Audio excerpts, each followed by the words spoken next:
Buenos días, queridos hermanos. Es un gozo vernos aquí en esta mañana para tener este culto. Como saben, es un culto especial el de hoy también porque es la grabación de la predicación y del grupo de alabanza, y ojalá pues que ya dentro de poco podamos estar aquí más hermanos compartiendo este tiempo juntos. Decirles dos cosas nada más de anuncios.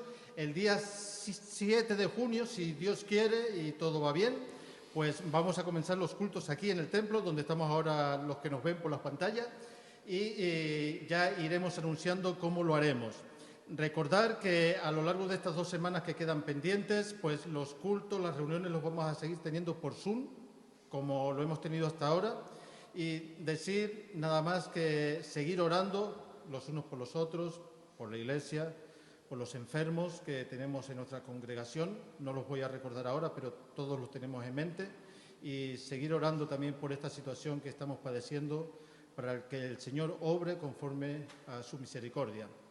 Ya sin más preámbulos, pues vamos a comenzar en esta mañana el culto y vamos a tener un momento de oración. Oremos. Señor y Padre nuestro, te alabamos y glorificamos tu nombre, Señor, porque tú has permitido que podamos estar aquí, Señor, para darte toda la gloria, toda la honra a ti, Señor. Gracias, Señor, por este tiempo. Gracias, Señor, por todo lo que vamos a hacer en este día, que sea para, Señor, alabanza tuya.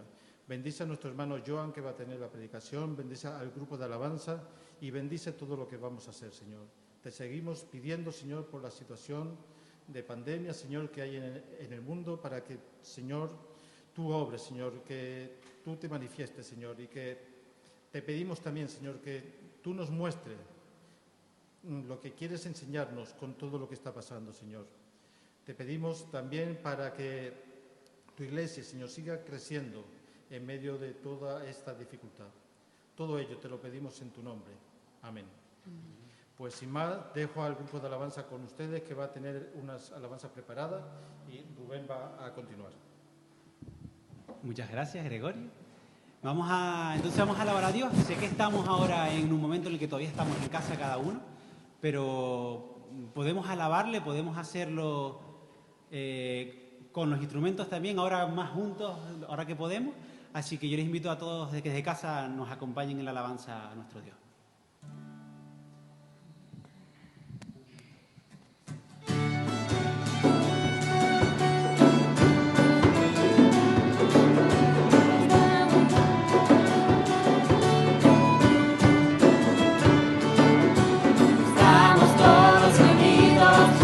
Adorándote, Señor, alabanzas elevamos en tu presencia hoy.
Tu voz me llama a las aguas, donde mis pies pueden fallar. Y ahí te encuentro en lo incierto, caminaré sobre el mar y a tu nombre clamaré. En ti mis ojos fijaré, en tempestad descansaré en tu poder, pues tuyo soy hasta el final.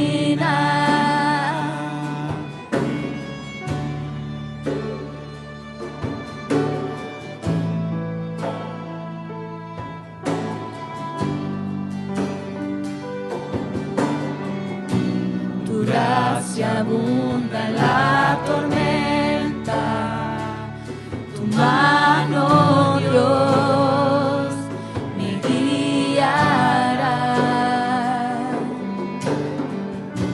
Cuando hay temor en mi camino, tú eres fiel y no cambiarás. Y a tu nombre clamaré, en ti mis ojos fijaré,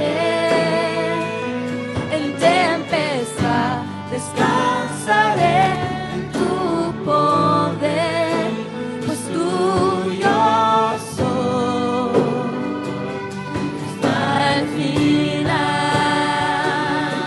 Oh, oh, oh, oh, hasta el final. Oh,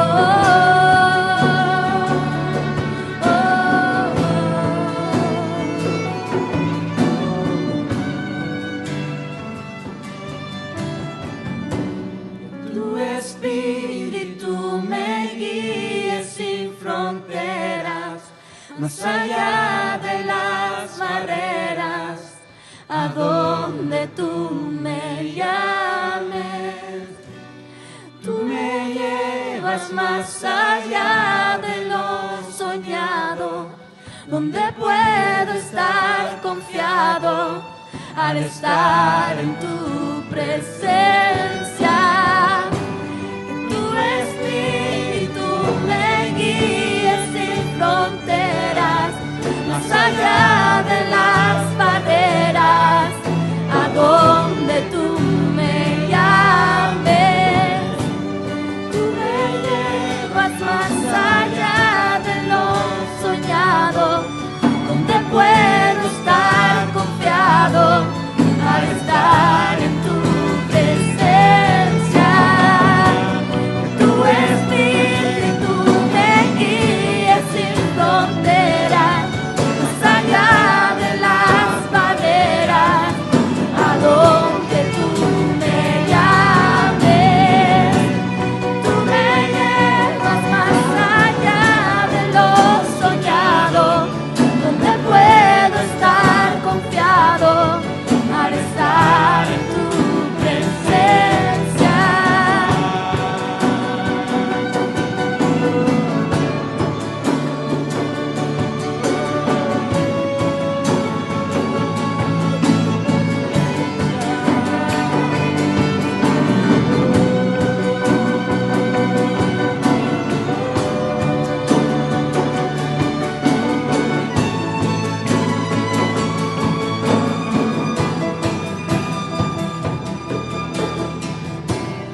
Y a Tu nombre clamaré, en ti mis ojos fijaré, en tempestad descansaré en tu poder.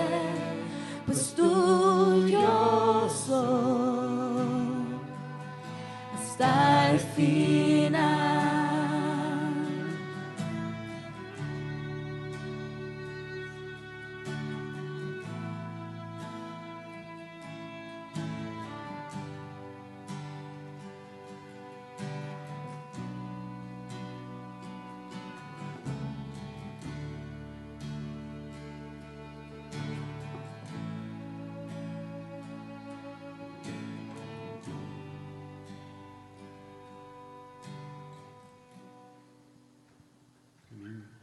Pues ahora vamos a cantar una canción para los niños también. Y me ha pedido una de las profesoras una de las canciones, que supongo que será algo que hablarán en la clase que mandarán también, y Eran 12 los discípulos, así que vamos a cantarla también.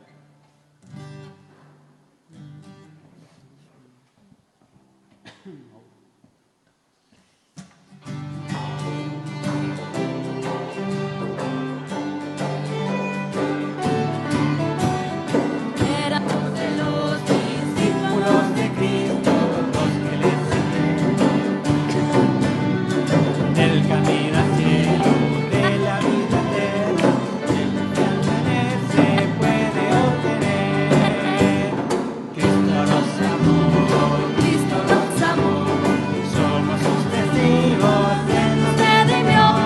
Cristo nos amó, Cristo nos amó, somos sus testigos de nos redimió. Pedro, Como hizo hermano Juan, de Tomás, Mateo, el hijo de Alfeo, Tadeo, Simón, Judas Iscariote y Bartolomé. Cristo nos amó, Cristo nos amó, somos sus testigos, Él nos redimió. Cristo nos amó, Cristo nos amó, Somos sus testigos, Él nos redimió. Pues ahora vamos a darle paso directamente a Joan y vamos a tener una oración y ya pasa él. Señor, muchísimas gracias porque podemos estar en tu presencia, Señor, porque podemos alabarte con las canciones, Señor, porque podemos seguir haciéndolo a pesar de que no podemos salir aún mucho de casa, Señor, pero gracias porque sabemos que tú estás donde estén tus hijos cuando te alaban, Señor, y gracias porque sabemos que tú estás en medio de nosotros, donde estemos. Te quiero pedir por la predicación del día de hoy, Señor, para que tú hables a través de la boca de Joan, Señor, y que sus palabras lleguen directamente a nuestros corazones, Señor, y también haya un cambio en nosotros por ella. En el nombre de Jesús, amén.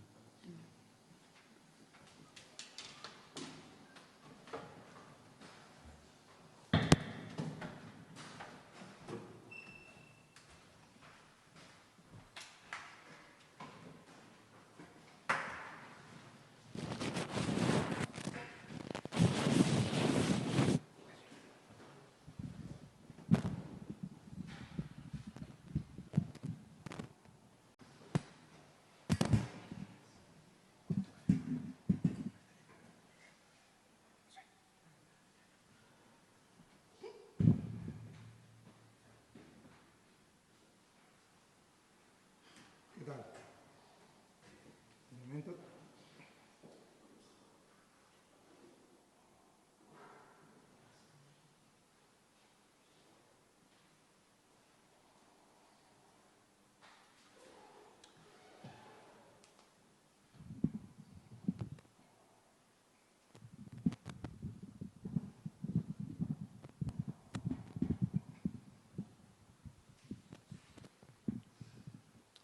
Hola, ¿qué tal? Para mí es un gusto y una bendición poder estar aquí después de 70 días casi, creo, y volver a este lugar y sobre todo poder hablar del Señor, ¿no? Y un gusto estar compartiendo con algunos de ustedes hoy aquí a través de esta transmisión. Saludo a todos los que están allí en casa, saludo a los que quizás se toparon con esto. Les animo que por favor se puedan quedar hasta el final. Les aseguro que va a haber algo muy bueno y muy potente para tu vida. Bueno, quiero empezar contando. Una vez escuché a un hombre. Este hombre estaba narrando cuando era joven. Este hombre era un deportista de alto nivel. y cuenta que le sucedió algo muy trascendente en su vida. Cuenta que estaba en uno de sus mejores años y este hombre practicaba canotaje. Que no conoce este deporte, son estos chicos que van en el agua sobre una canoa y tal. Este hombre cuenta que están en los Juegos Nacionales de su país representando a su ciudad. Y el mundo del canotaje en este momento estaba puesto sobre ellos, sobre estos Juegos. Cuenta que los 4 mejores del canotaje en ese momento de ese país eran de esa misma ciudad donde es él. De hecho, él era uno de ellos. Y había pruebas de que ellos eran los 4 mejores. Entonces este hombre narra que está allí porque podrían romper marcas, podría trascender más allá de lo nacional, sino internacional. Cuenta este hombre que está allí en ese punto de inicio, a punto de correr la carrera más rápida que tiene este deporte, que es C4, muy parecido a los 100 metros planos en el atletismo. Cuenta este hombre que estaba allí full de emociones, full de adrenalina, podía sentir las emociones de los otros competidores. En esta prueba competían 4 por cada embarcación, es decir, que los 4 mejores de la nación iban en una sola embarcación y él era el líder, él era el que iba adelante. Este hombre estaba muy enfocado porque podía pasar cualquier cosa al ser una carrera muy rápida. Dice que su punto de inicio allí iba a determinar su carrera e iba a determinar su fin o el fin del equipo. Y él, como el líder de ese equipo, estaba muy emocionado, ¿no? Y solo a 4 palabras del juez principal que marca la salida, y este hombre dice a sus marcas: listo, fuera, marca la salida, y este hombre pausa la conversación y dice: a partir de aquí voy a narrar la historia en cámara lenta, porque así fue como lo vio, a pesar de que era una carrera muy rápida. Cuando marcan la salida, dice que sus compañeros remaron tan fuerte y el bote, al ser un objeto de proyección, se levantó en la punta, y él, como iba adelante, cuando fue a clavar la pala en el agua, no la clavó en el agua, sino que la pasó en el aire y se cayó al agua. Este hombre empieza a escuchar a todo el mundo en cámara lenta: levántate, levántate, le dice. Este hombre estaba enfocado y sabía que ese punto de inicio determinaría su carrera. Pero bueno, como no vengo a hablar de deporte y mucho menos del canotaje, que no lo conoce casi nadie, ¿qué tal si llevamos el punto de inicio de nuestras vidas? Nosotros estamos aquí porque 2 personas se pusieron de acuerdo y ese fue el punto de inicio para nuestra gestación. O, ¿qué tal el matrimonio? Yo, cuando me casé con mi bella esposa, nos dimos cuenta que el punto de inicio para el matrimonio fue nuestro noviazgo. Pero también nos dimos cuenta que nuestras vidas individuales antes del noviazgo fue el punto de inicio para este noviazgo. Y así nos fuimos dando cuenta que tuvimos muchos puntos de inicio en nuestras vidas. ¿Qué tal en lo laboral? Hemos tenido puntos de inicio en lo laboral también. O en la crianza de los hijos, algo muy importante. Tenemos puntos de inicio para aprender a criar a nuestros hijos. Entonces, quizás te puedas dar cuenta que sí hay punto de inicio para nuestras vidas. Incluso para nuestra fe debe existir un punto de inicio. No sé si han visto la película de Apple o la historia de Apple, que narra cómo este punto de inicio de este hombre proyectó toda su carrera a lo que es hoy la gran industria Apple. O todos podemos tener acceso a un aparato Apple. Hay que pagarlo. Entonces, pero no voy a contar la historia tampoco, sino que quiero ilustrarle que el punto de inicio de este hombre marcó toda su trayectoria. ¿Qué tal cuando hablamos de la fe? ¿Te has preguntado si nuestra fe tiene un punto de inicio? ¿Te has preguntado por qué o cuál será el punto de inicio que hace que tantas personas a nivel del mundo, millones de personas, se congreguen todos los domingos para adorar, para exaltar, para proclamar a Dios? Si todo tiene un punto de inicio, quizás nuestra fe también deba tener un punto de inicio. Para muchos, nuestro punto de inicio comenzó con influencias cuando éramos pequeños, quizás cuando, por lo menos mi madre, mi padre, mi abuela tuvo mucha influencia, mis tías por parte de padre, en ese momento eran creyentes, siguen siendo creyentes, pero influían mucho en mí y marcaron un punto de referencia en mi fe. Hicieron como un marco de referencia para mi fe. Y hay muchos aspectos, muchos puntos en este marco de referencia. En este marco de referencia hay puntos que nos pueden llevar a tener un punto de inicio en nuestra fe. Y solo obviamente voy a hablar de 3 hoy. Un punto de referencia es, Dios es bueno. Otro punto es, Dios castiga lo malo y recompensa lo bueno. Y otro punto es, Dios escucha tus oraciones. Sobre esto quiero hablarle hoy. Empezamos con Dios es bueno. La mayoría de todos pensamos que Dios es bueno. ¿Quién piensa que Dios es bueno? Todos pensamos que Dios es bueno. Eso es fe. Eso es un punto de referencia para nuestra fe. Y desde pequeños nos enseñaron a sentarnos en la mesa y a darle gracias a Dios por los alimentos, porque Dios es bueno y da lo que necesitamos. Esto parecía ser un buen punto de referencia para nuestra fe. ¿Qué tal cuando éramos pequeños? Dios castiga lo malo y premia lo bueno. ¿A quién no le dijeron eso? A mí me lo dijeron mucho. Me acuerdo que yo usaba unas botas ortopédicas y eran unos metales que me lo ponían desde la mañana hasta que me acostaba. No me lo quitaban en ningún momento. Y era algo que me incomodaba tanto que quizás en un momento me tornaba agresivo y le pegaba patadas a las personas y me decían, hey, no hagas eso, Dios te va a castigar. Mi abuela misma tiene un moretón, después de tantos años el moretón nunca se le quitó. O qué tal, mira, no te subas a la cama, no brinques a la cama así, Dios te va a castigar. Y en muchas ocasiones conocemos un Dios más por lo que nos castigaba que por sus bondades. ¿Qué tal si lo llevamos ahora a adultos y vemos personas haciendo cosas malas, pero van progresando? Quizás ese Dios es bueno o ese punto de referencia no nos alcanza. Quizás ese Dios es bueno, no nos alcanza. ¿Qué tal cuando vemos países enteros, cuando vemos sociedades enteras tomar decisiones en contra de Dios, que le dan la espalda a Dios, pero estas personas o esta sociedad siguen avanzando y avanzan abismalmente? ¿Qué pasa con Dios? Castiga lo malo y da cosas guay a los que hacen cosas guay.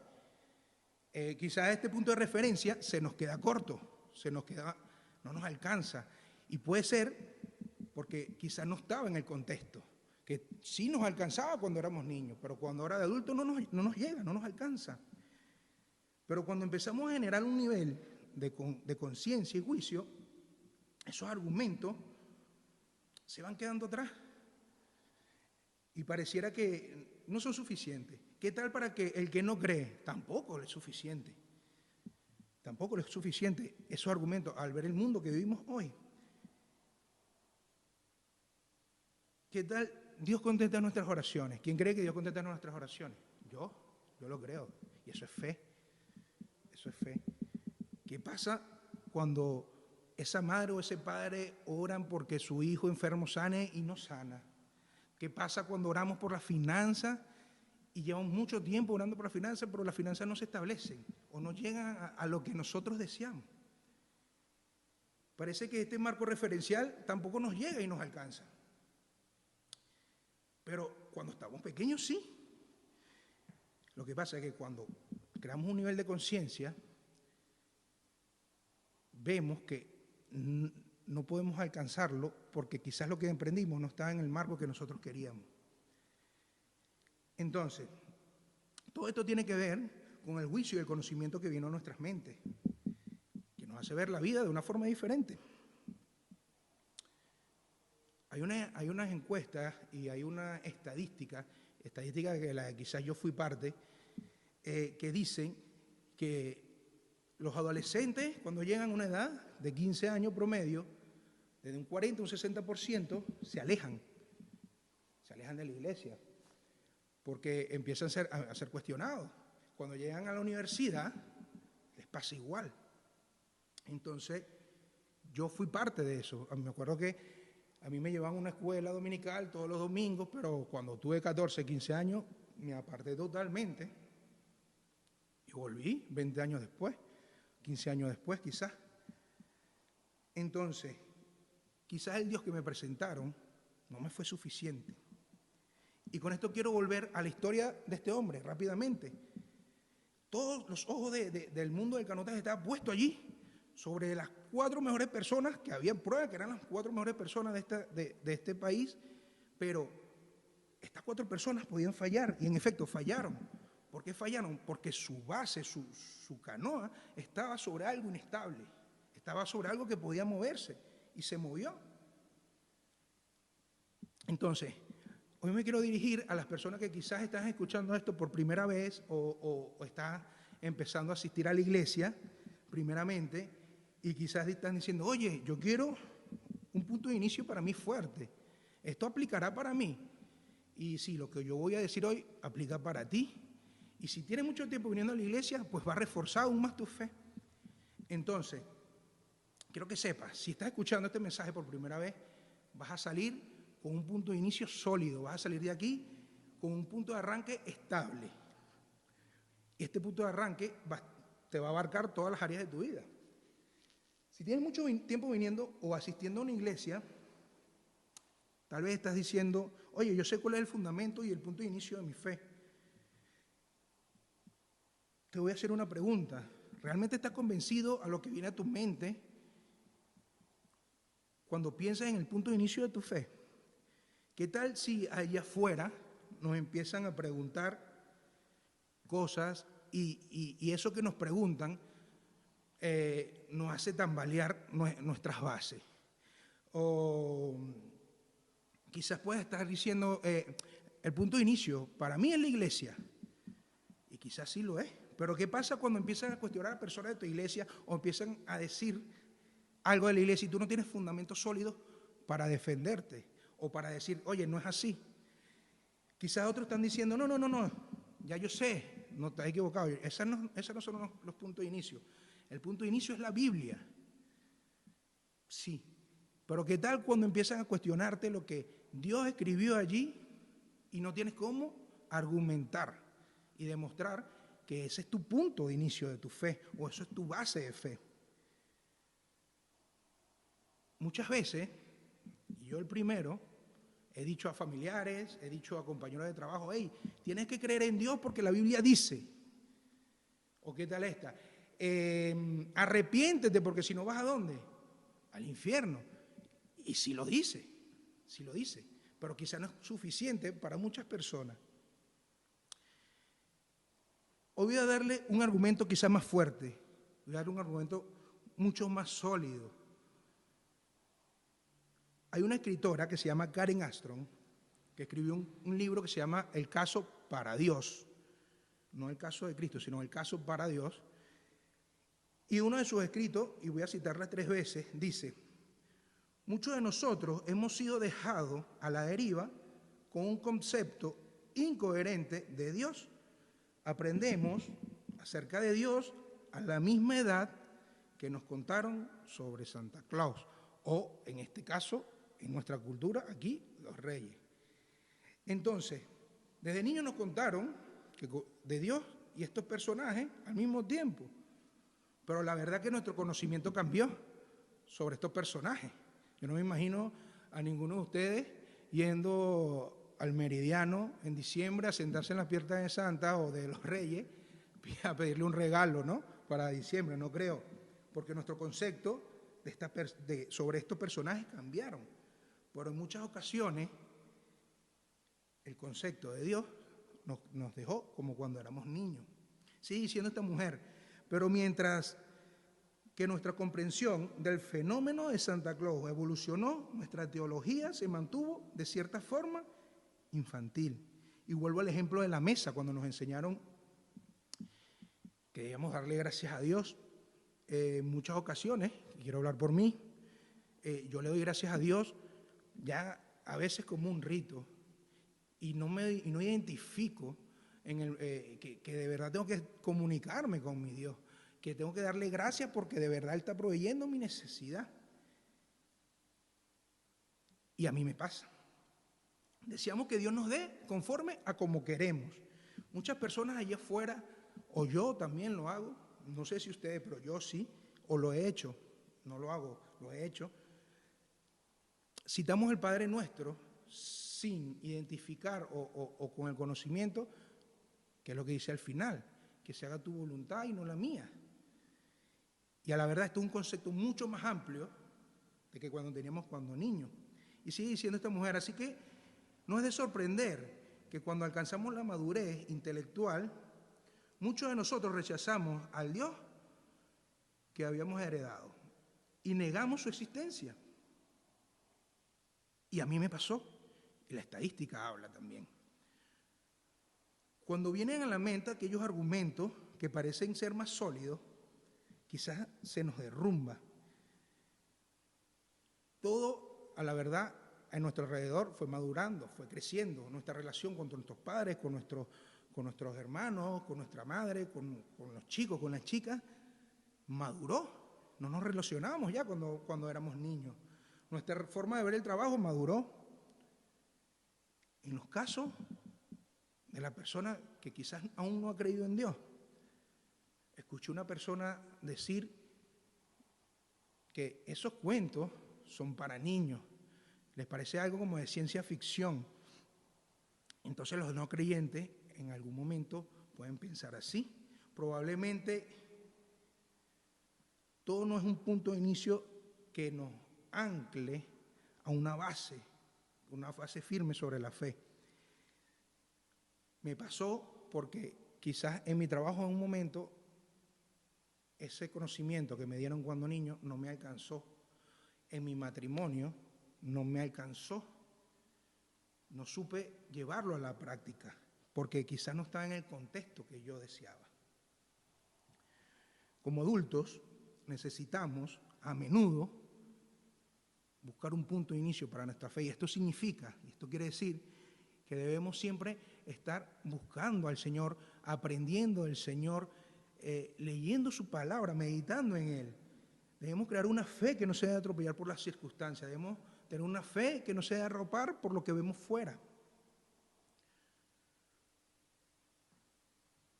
Cuando no se obtiene el fruto del trabajo que hacemos, el fruto que esperamos, nos sentimos movidos por las emociones. O qué tal cuando el Día del Amor y la Amistad, y en mi caso estoy emocionado porque quiero comprar un regalo a mi esposa y quiero que le guste igual ella, y vamos a la cena y estamos llenos de alegría. Pero a que el día siguiente del Día del Amor y la Amistad, en la discusión, no son las mismas emociones. Entonces las emociones nos pueden mover las bases de la forma de cómo vemos a Dios. Y quiero hacer una pregunta. Si no conocieras ninguna historia bíblica sobre Abraham, Isaac, Jacob, Adán y Eva, David y Goliat, si no conocieras ninguna de estas historias, ¿por dónde comenzarías? ¿Por dónde quisieras empezar? ¿En el contexto cuando eras niño o en el contexto cuando somos adultos, desde tu perspectiva? La Biblia fue, es y será infalible. La Biblia no tiene errores. La Biblia es nuestra guía. Todo pasará menos las palabras que el Señor escribió allí. Pero, ¿en qué contexto lo estamos leyendo? En un momento, nuestra fe puede ser como un castillo de naipes, que si sacas una carta o quitas una pieza, todo se derrumba, porque lo he podido vivir. Quizás no eres una persona que estás escuchando esto por primera vez, o tienes poco tiempo asistiendo, o llevas mucho tiempo asistiendo. Quizás eres una persona que estás en un punto de retorno a la iglesia y estuviste en el camino, pero quieres volver. Y quizás me puedes decir, mira, es que la Biblia dice, ya lo sé. Y yo te animo a que la pongas en el contexto de tu vida y puedas buscar a Dios de esa forma. Y dejando un poco esto, quiero hablarle sobre la Biblia, ¿no? La Biblia en tal. La Biblia se compone en dos: Antiguo Testamento, Nuevo Testamento, antes de Cristo, después de Cristo, ¿no? Pero el Nuevo Testamento no se usó como compendio, o sea, no se reunió como Nuevo Testamento, sino 300 años después de la muerte y resurrección de Cristo. No estoy diciendo que se escribió de 300 años, ojo, estoy diciendo que se reunió como Nuevo Testamento 300 años después de la resurrección de Cristo. Es decir, a partir de los 250 años se empezó a escuchar la palabra Nuevo Testamento. Entonces, la iglesia primitiva, que es una iglesia modelo para todos los que queremos servir a Jesús, creció enormemente, pero no tenía el Nuevo Testamento. Entonces, ¿cómo hizo esa iglesia para hacer crecer su fe? Quizás sí tenía algunas cartas, pero no tenía, la Biblia dice, no la tenían. Para muchos hoy en día, no todos, quiero resaltar esto, no todos, pero para muchos van a necesitar un fundamento válido y una evidencia sólida para que esto se convierta en un punto de inicio para su fe. Y lo que les voy a hablar ahora es de una historia espectacular acerca de Pablo. Pablo está en Grecia. Pablo fue un hombre perseguidor de la iglesia. Tuvo un encuentro con Jesús. Él se llamaba antes Saulo de Tarso. En este encuentro con Jesús se le cambia el nombre y ahora se llama Pablo. Algunos lo conocen como el apóstol Pablo, otros lo conocen como San Pablo. Y de este hombre es que vamos a hablar. Y esta historia es el corazón, es el centro del cristianismo como punto de inicio para nuestra fe. Y quiero que puedan ir a sus Biblias y vayan a Hechos 17, 17. Y me puedan seguir allí de donde me están viendo. Y empiezo. Y dice así: así que discutían en la sinagoga con los judíos, con los griegos que adoraban a Dios, y a diario hablaban en la plaza con los que estaban por allí. Nos podemos dar cuenta que en este versículo hay tres tipos de personas: los judíos, los griegos y los otros que andaban por allí. Y Pablo hablaba con ellos en la sinagoga que nombra aquí, en la iglesia de la época.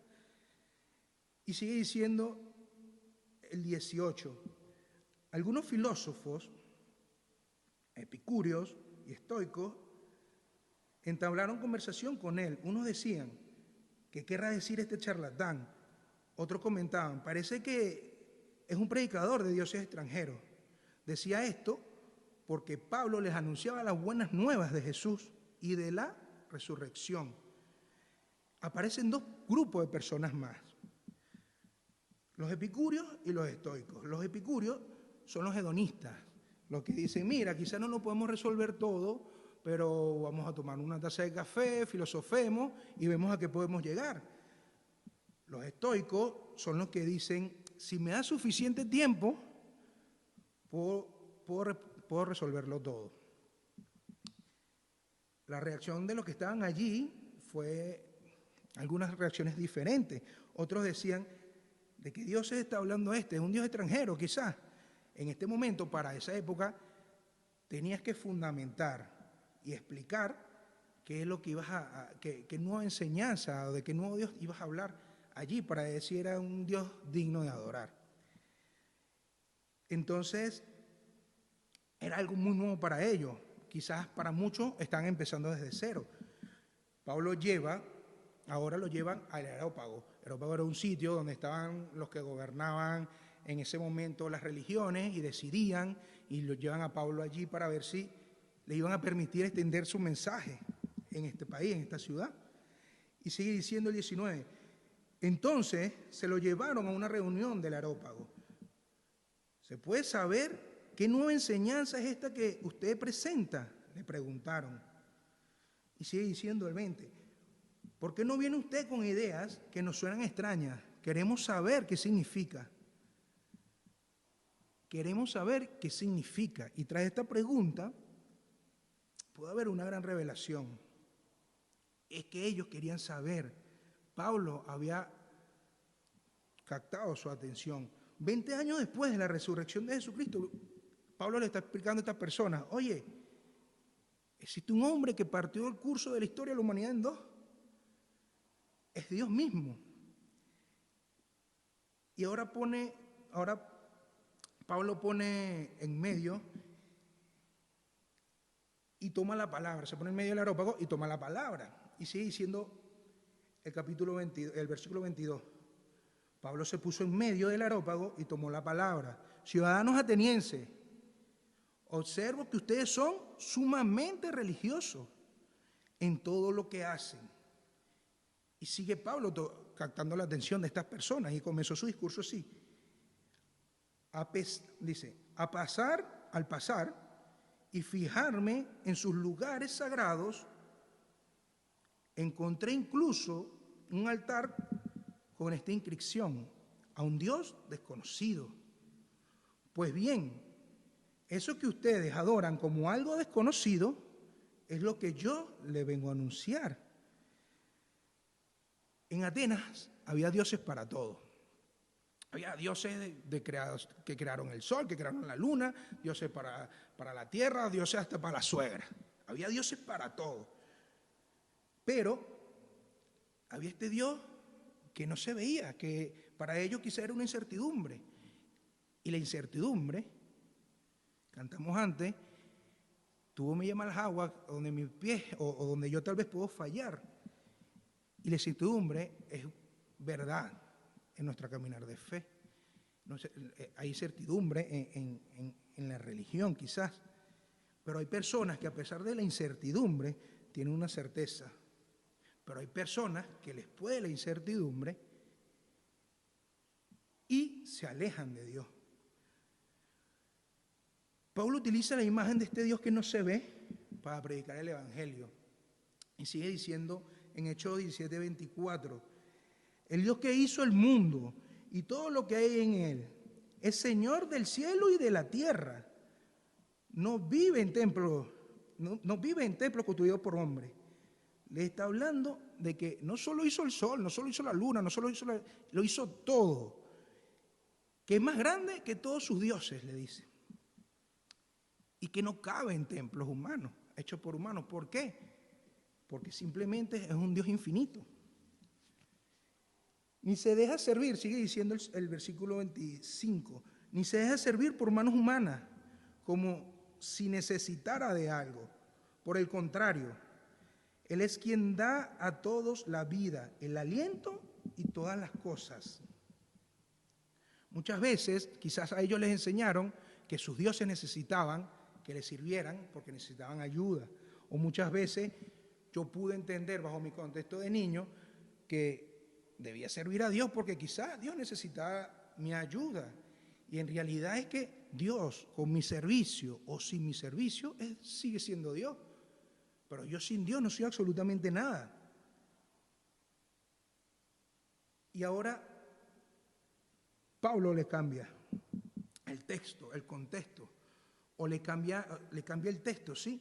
Dice, por lo contrario, Él es quien da a todos la vida, el aliento y todas las cosas. Está hablando del Dios creador, el Dios que nos da vida, ese mismo Dios del que yo le estoy hablando hoy. Es ese mismo Dios que es nuestra base, es nuestro inicio, es nuestro fundamento firme. Y ahora Pablo lleva la conversación a algo más específico. No se quedó con solo el Dios de la creación de todo lo creado, sino que sigue diciendo en el 26, de un solo hombre hizo todas las naciones para que habitara toda la tierra y determinó los períodos de su historia y las fronteras de sus territorios. Pero está diciendo, o sea, no se quedó nada más con la creación, sino que hizo el hombre, pero tampoco se quedó con ese hombre, sino que se extendió a todo el universo. Su amor lo extendió a todas las naciones. No es un Dios para una sola nación, no es el Dios nada más de los judíos, no es el Dios nada más de los venezolanos, de los españoles, de los chinos, de los árabes. No, es el Dios de todo el mundo, le está explicando Pablo ahora. Y sigue diciendo, esto lo hizo Dios para que todos los busquen y aunque sea a tientas lo encuentren. En verdad, Él no está lejos de ninguno de nosotros. ¿Sabes qué es andar a tientas? Bueno, le voy a explicar qué es andar a tientas. Cuando estás en la madrugada, en tu cuarto, te dan ganas de ir al baño y estás todo oscuro, empiezas a caminar a tientas. Eso es andar a tientas. Buscando el interruptor de la luz, no vaya a ser que te vaya el dedito pequeño del pie contra la pata de la cama a esa hora, debe ser fatal. Pero terminas consiguiendo el interruptor que enciende la luz. Eso es andar a tientas. Pablo dice aquí, Él no está lejos de ninguno de nosotros. Y ahora Pablo está a punto de hacer algo genial. Ahora Pablo está a punto de lanzar su estocada.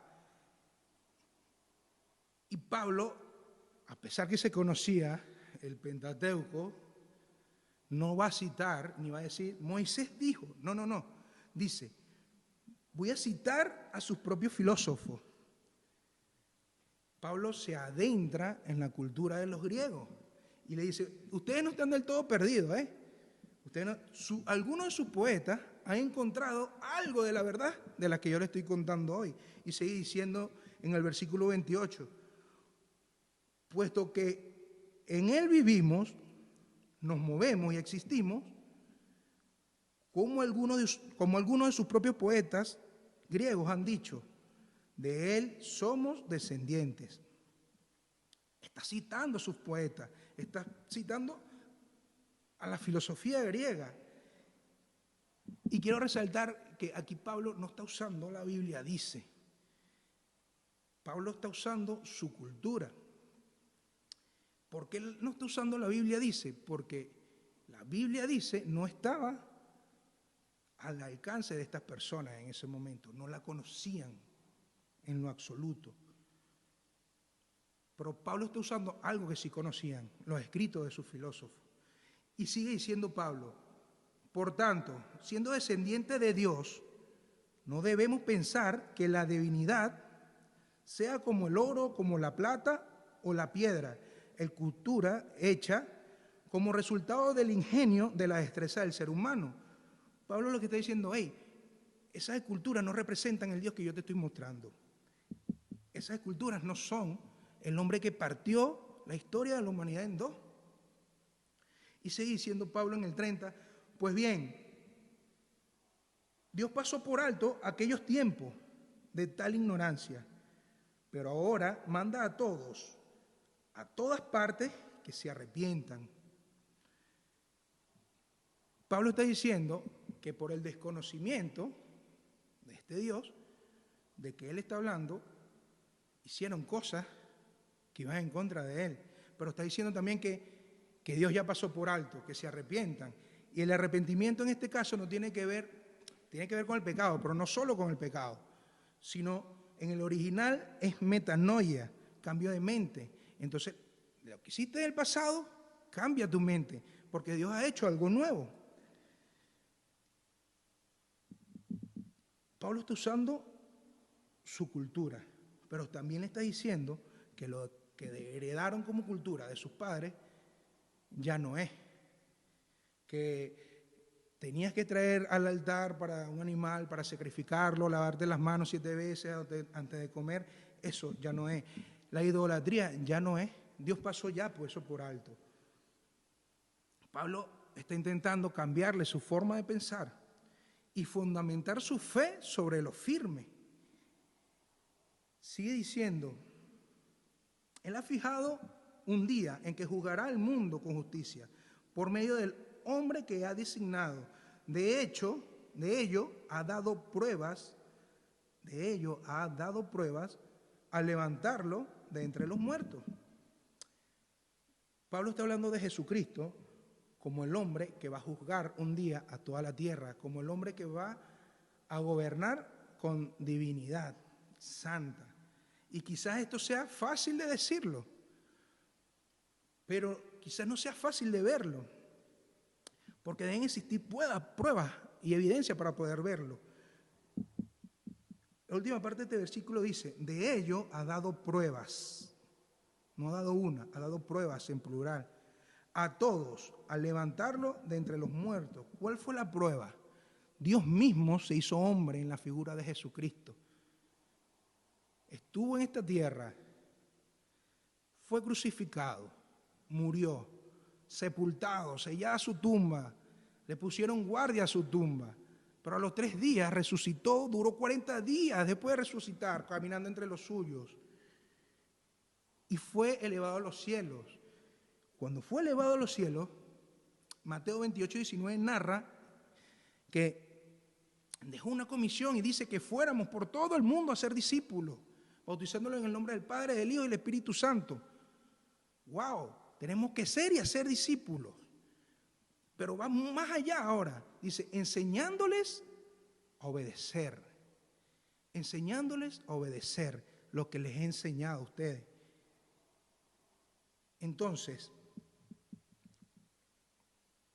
Pablo está fundamentando lo que le está diciendo en las evidencias de la resurrección de Cristo. Y es la prueba más evidente que nos mueve a todos como cristianos. Las pruebas nos mueven de la esperanza a la certeza. No ha habido un hombre, repito, que haya partido de la historia del mundo en dos. No ha habido un hombre que haya muerto y haya resucitado al tercer día. Ese mismo hombre es Dios mismo. Y ese mismo hombre dijo, yo soy tu fundamento, yo soy tu esperanza y voy a regresar por ti. Y este mismo hombre es el punto de inicio de nuestra fe. Es algo que no se podrá mover jamás y es algo que no te podrán rebatir jamás. Pero como esta evidencia hay muchas más evidencias. Pero la resurrección es la prueba más evidente en la que podemos descansar y donde puede reposar nuestra fe. Y no tiene que ver con algo intangible en realidad. Tiene que ver con algo que perdura, algo que es trascendente. Y termina Pablo diciendo, y todos se arrepintieron y cayeron de rodillas y tumbaron sus altares y no es así. Sería el final feliz que estamos esperando, pero no es así. Termina diciendo, cuando oyeron de la resurrección, unos se burlaron, pero otros le dijeron, oye, queremos que usted nos hable en otra ocasión sobre este tema. En ese momento Pablo salió de la reunión. Probablemente nos van a decir locos, se van a burlar de nosotros. O enseñamos a nuestros hijos desde pequeños y cuando nuestros hijos vayan a la calle seguramente se van a burlar de ellos. Pero tenemos que tener la paz en que Jesús es nuestro punto de inicio para la fe y ha dado evidencia para ello. Y debemos defenderla donde nos paremos. Debemos ser esa masa que pueda leudar a toda una sociedad, defendiendo nuestro punto de fe. Necesitamos asistir a la iglesia, necesitamos asistir a las escuelas bíblicas dominicales, necesitamos traer a nuestros hijos a las escuelas dominicales para fundamentar su fe sobre la roca que es Jesús. Debemos apoyar a los maestros en nuestra casa, a las enseñanzas que nuestros hijos reciben en la iglesia. Debemos asistir a los cultos de oración. Jesucristo dijo, mi casa será llamada casa de oración. Debemos seguir aprendiendo y estudiando a profundidad al Dios que se ha revelado a través de las Escrituras. Nosotros somos la iglesia.